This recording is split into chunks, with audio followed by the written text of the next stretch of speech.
Hola amigos y amigas, estamos en una nueva edición de En el Barro, nuevo formato. Se acabó la pandemia, se acabó la virtualidad. Estamos con Gustavo Córdoba, fue el primer invitado del ciclo anterior, todavía se hacía por Zoom. Hoy está acá presente, ¿qué haces Gus? Gracias, para charlar después de un domingo tremendo. Agradecemos a Café Nieva que nos hospeda en este momento y nos va a traer en cualquier momento también algo para tomar. Y a mi viejo, pero nada. Así. El mejor, el número uno. Sí, señor. Gracias por estar acá. Quiero arrancar hablando de las encuestas. Sí. ¿Se equivocan las encuestas? ¿Se equivocan los encuestadores? ¿No se equivocamos los encuestadores? No. Allá. Las encuestas no se manchan, Bien. Manu. Las encuestas no se manchan. Déjame decirte algo. A favor de los casi más de 30 años que tengo de opinión pública, hemos pasado por todas las metodologías, hemos pasado por todas las tecnologías, seguramente todavía nos queda mucho para aprender, pero hay que empezar a distinguir. Primero, lo que se publica y lo que no. La opinión pública y la opinión publicada. Es muchísimo más voluminoso lo que no se publica que lo que se publica. Te voy a dar una referencia nuestra. Nosotros en un año normal de candidatos a presidente, gobernador e intendente hacemos unas 300, 350 encuestas año. En todo el país. En todo el país, lo cual equivale casi a una encuesta por día. ¿Ok? ¿Cuánto de eso llega a los medios? Y yo te diría un 5%. Una por mes publicás Domingo de Datos. Claro, que lo recomiendo, Domingo de Datos. Claro, entonces vos te das cuenta ahí que la mayoría de la investigación, por no decir la totalidad de la investigación, no llega a los medios. ¿Está? ¿Qué es lo que llega? Recortes de recortes interesados, que no es la totalidad de lo que uno investiga. A vos te pasa. Totalmente. A mí también. Bien. Eso por un lado. Y por el otro está el negocio, que porque está muy bien, es un negocio como el nuestro, legítimo de los medios, de buscar tráfico en las redes, venta de centímetros en el periódico, clics hoy, clickbait y todo lo que se refiere a el consumo de noticias, ¿no? Ese no es nuestro negocio. Nos toman como insumo para el negocio de ellos, pero tenemos lógicas totalmente distintas. Ellos necesitan mantener la atención en esta economía de la atención, necesitan tener a la gente bien arriba, bien interesada. Perdón, vos que lleva un café de nieva, le agradecemos mucho. Gracias. No, está muy bien. Ellos necesitan tener a la gente con suma atención permanentemente en los medios, consumiendo, ¿no? Títulos para que hagan clic. Después, si lo que el desarrollo es o no es irrelevante, por eso muchas veces los periodistas, a vos te debe haber pasado, che, Manu, ¿tenés algún dato? ¿Tenés algún numerito? ¿Tenés esto? Y son los primeros en salir a decir otra vez las encuestas. ¿Sabés de lo que vengo hablando? Del consumo problemático de encuestas. Para este café negro. Lo voy a tomar. Pero ahí, creo que ahí viene el té. Consumo problemático de encuestas. El consumo problemático de encuestas. Creo que es algo de lo que tenemos que hablar. Todos somos un poco adictos. Sondeomaníacos o encudependientes. Claro. Serían los términos adecuados. Los periodistas que el lunes, posterior a la elección, dicen cómo erraron las encuestas. Pero además no y saben el martes te mandan un mensaje pidiéndote una nueva. Probabilística o no probabilística. No saben la diferencia entre domiciliaria y CAU y CATI. ¿No? Sí. Digo, así. Salvo algunos especializados que... Claro, pero ¿cuántos? Pocos. Mi amigo Paladín y no sé cuántos más. No, muchos más que se dedican a eso. Lo importante acá, creo yo, es que nosotros tenemos una profesión, representamos a una gran parte de la sociedad porque no tienen otra manera de expresarse, la política no tiene otra forma de enterarse de lo que opina la sociedad. Entonces, creo yo lo que está bueno y está muy bien, que cada uno de nosotros interprete una forma ética de trabajo, ¿no? Porque a la postre, y te lo digo por experiencia, si pasaron tantas campañas y vos seguís vigente y te siguen contratando, es porque realmente vos tenés un criterio profesional importante, ¿no? El político en general y el exitismo que tenemos en la Argentina te dejan a un lado si vos sos alguien que se equivoca elección tras elección. Porque también hay otros que son operadores políticos que a veces se disfrazan de encuestadores, que no tenemos que confundirlos, que no son parte de nuestra industria, aunque tienen transiciones con nosotros, son compañeros de nuestra ruta en algunos momentos, sobre todo en las elecciones. Aparecen, ¿no? De repente, ¿no? Aparecen empresas, ¿viste? Como decís, che, y esto, y te das cuenta después cuando empiezan a figurar con una salida en medios que vos en tu vida podés soñar, ¿no? Vos te das cuenta de eso. Sí, sí. Entonces, hay línea editorializada en el posteo de algunos operadores políticos que se disfrazan de encuestadores, pero salvo eso, mano, yo te diría que Sí. pasa por la profesionalización y el manejo de la ética laboral. Y te pregunto una cosa, ¿incide la publicación de encuestas en la decisión de la gente, del elector, de la opinión pública? Yo te diría que hoy nada, cero. Te diría que somos más los que estamos politizados, que nos lanzamos con avidez a ver cómo encuadraron los medios el mismo dato. Claro. Porque a mí me pasa que Clarín me encuadra de una manera y el destape me encuadra de otra. Totalmente. O toman datos distintos de la misma encuesta, ¿no? Entonces, salvo eso, yo te diría que en la mente del votante, si lo tomamos como una especie de porcentaje, 20, 30 años atrás, cuando nosotros arrancamos, que un diario titulara o que un medio de prime time televisivo tomara una encuesta y la difundiera en la previa de una elección, yo te diría que ahí sí había, no sé, del total, un 10 o un 15% de la motivación del voto estaba orientada por esa encuesta. Hoy es cero. Es más, la gente ve encuestas publicadas y ya directamente no les cree. No cree absolutamente nada publicado. ¿Por qué? Y porque el mal uso, el exceso de uso por parte de los medios de esta cuestión.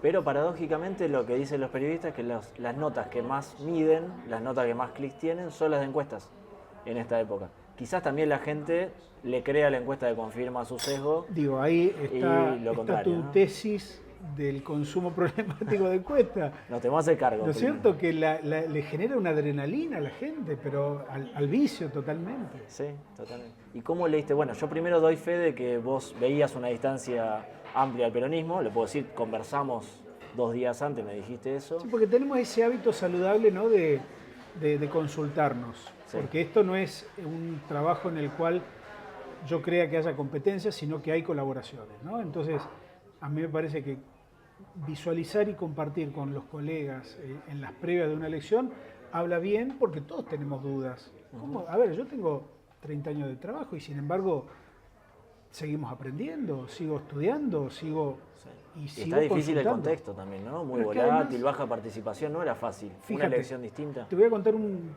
petit secreto. Nosotros a partir de la deserción que hemos tenido a lo largo de este año, tomamos la decisión de medir en todas las encuestas que estamos haciendo, no importa la metodología, no importa si es nacional, provincial o municipal, hacemos la pregunta, ¿usted está pensando en no votar?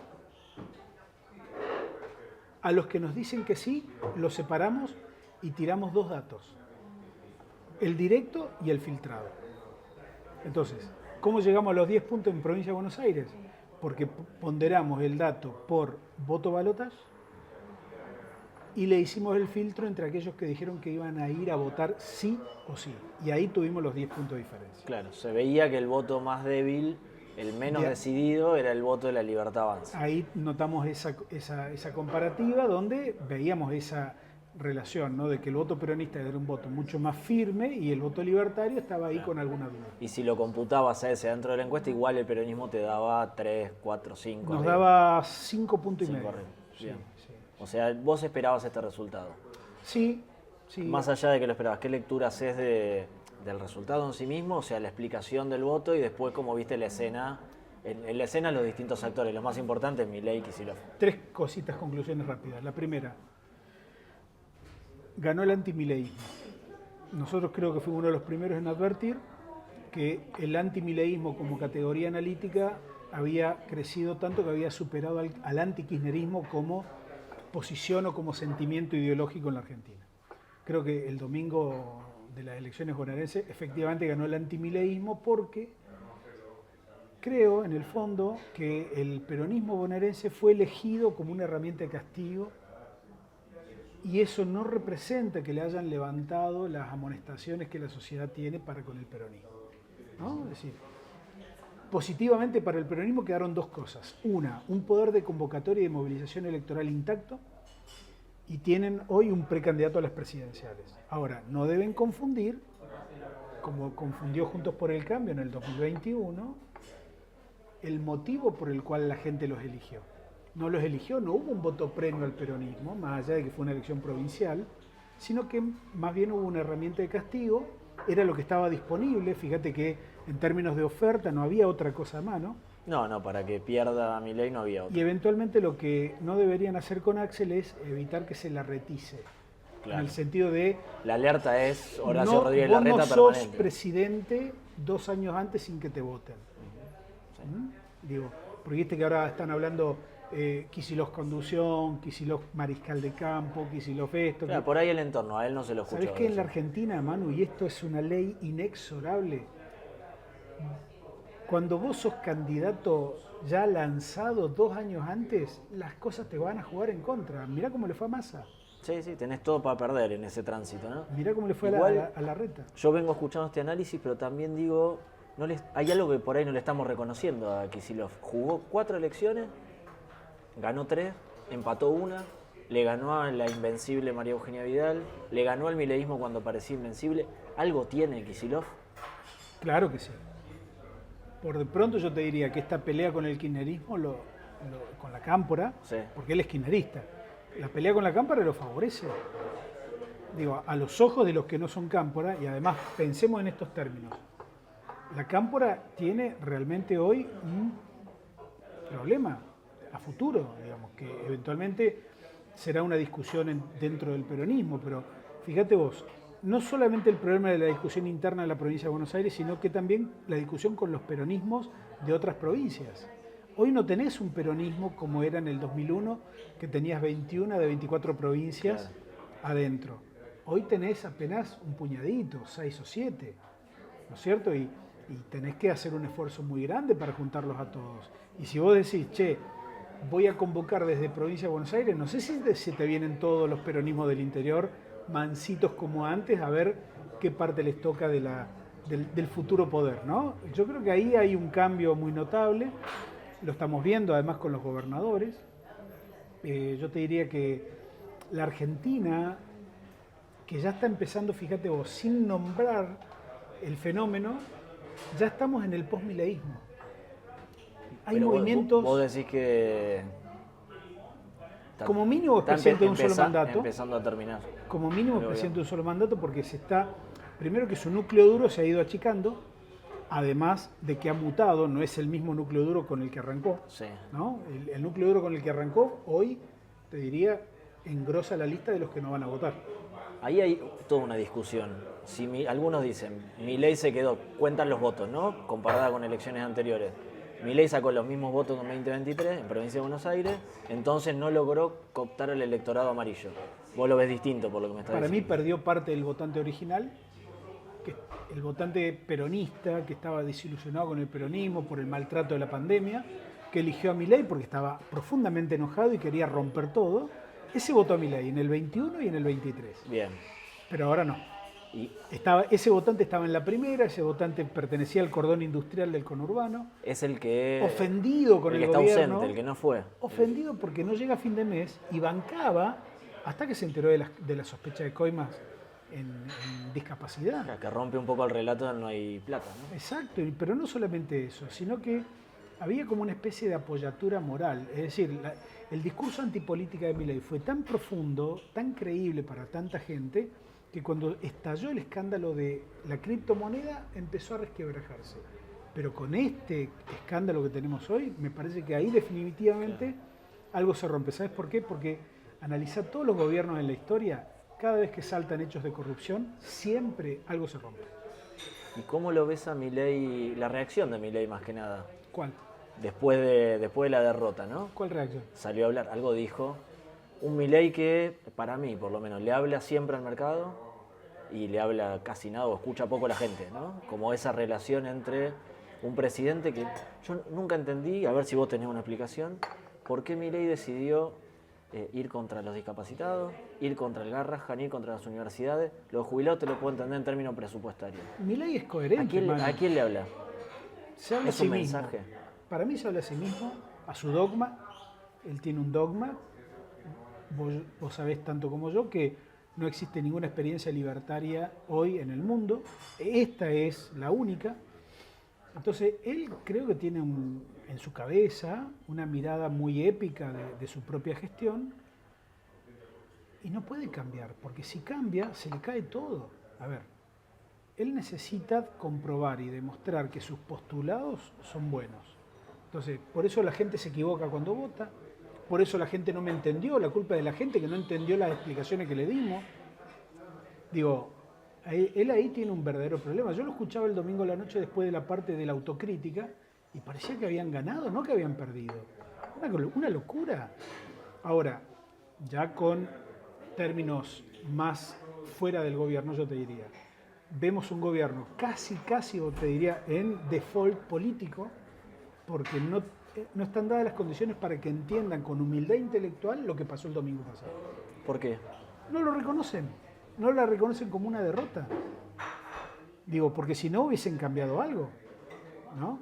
Fíjate, el único cambio que metieron fue un ministro del Interior. Del Interior. Que en la práctica, ¿sabes qué significa? Si vos sos gobernador, antes entre el presidente y vos había un tipo. Claro. Ahora hay dos. O sea, te alargaron la cola. Ese fue el único cambio. Igual las listas ya están armadas. ¿Qué le puede ofrecer el gobierno hoy a los gobernadores? Eso es lo que tampoco queda claro. Nada. O sea, es un gesto simbólico para la tribuna poner un ministro del Interior. Pero además un ministro del Interior que dijeron, le vamos a dar poder a él, a Catalán, en detrimento de Lule Menem. ¿Qué pasó el primer día de designado ministro? El que recibe a los gobernadores es Lule Menem. O sea, es una comedia de enredo el gobierno. Es como que no tienen un control ni siquiera básico de las cosas que hacen. Por eso hablo de default político, porque están llegando tarde, llegan mal, no entienden, no tratan de cambiarlo, no tienen la potencia para modificarlo. Creíamos que comunicaban bien, que tenían potencia, claro, pero solamente cuando les tenían viento no habían tenido una sola crisis. Empezaron a tener crisis parlamentaria, crisis Libra, crisis española y quedaron sin argumentos, sin narrativa, totalmente desdibujado la imagen del gobierno, con caída libre en términos de imagen, todos les estamos dando por debajo del 40% de aprobación de gestión. Sí, ya sé. Entonces, ahí hay un punto. Y por el otro lado, la economía, que yo te diría... Es la gran causa motivadora del voto. Yo te decía recién que ganó el antimileísmo, no que ganó el peronismo, porque hubo un profundo voto castigo de todo el mundo. Que votó en contra. Castigo al ajuste, directamente. A ver, se acabó el glamour del ajuste, se acabó esta idea de que el ajuste de Milei tenía un fundamento ético, porque la sospecha de corrupción lo borró.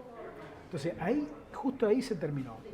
Y lo que viene, como no pueden ajustar las listas en cada provincia, ellos apostaron, salvo en Mendoza y en Capital, a una marca.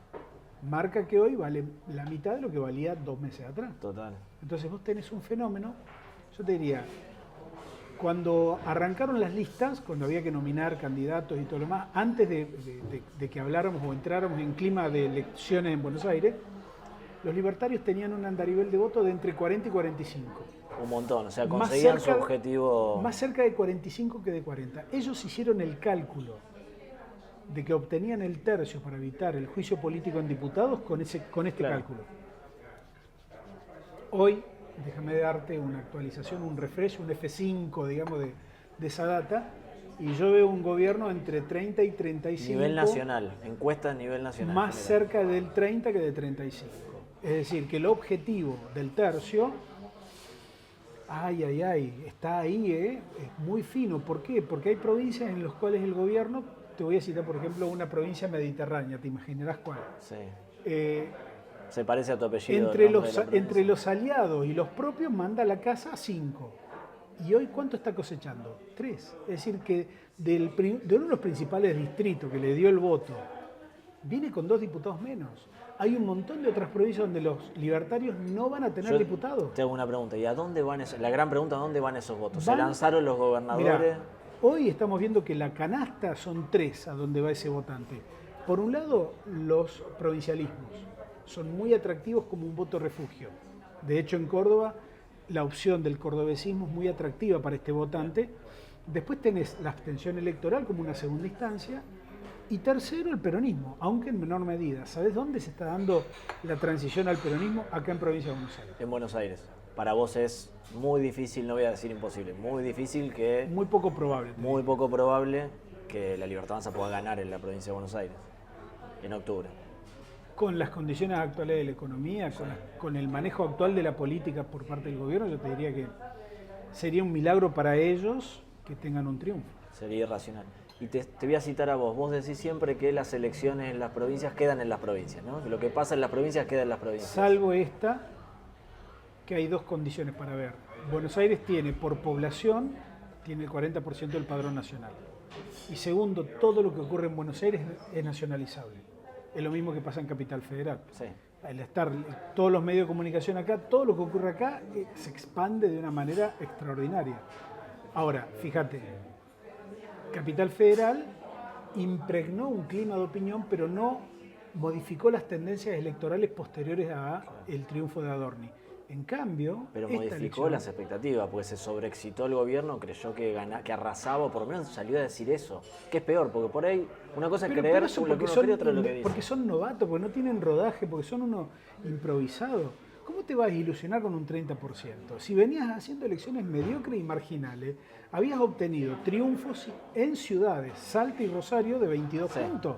Y en el resto sacabas 20, 18, Y perdón, 16. Salta, Rosario, nominalmente más abajo de lo que había sido tu última elección. Además, entonces, fíjate, ¿qué festejar en el caso de los libertarios? Está bien, ganaste gracias a una deepfake, ¿no? En Capital Federal, que le sacaste votos a Macri en la zona norte de Capital, con esa deepfake famosa. Bueno, ahí ya vimos esto que decías antes, que pierde la libertad, perdió en el sur votos, o sea, el voto original libertario, ese votante joven, de nivel socioeconómico bajo, qué sé yo, y compensó con el voto amarillo del norte de la ciudad. Ya habíamos visto la anticipación de ese fenómeno que se dio en la provincia.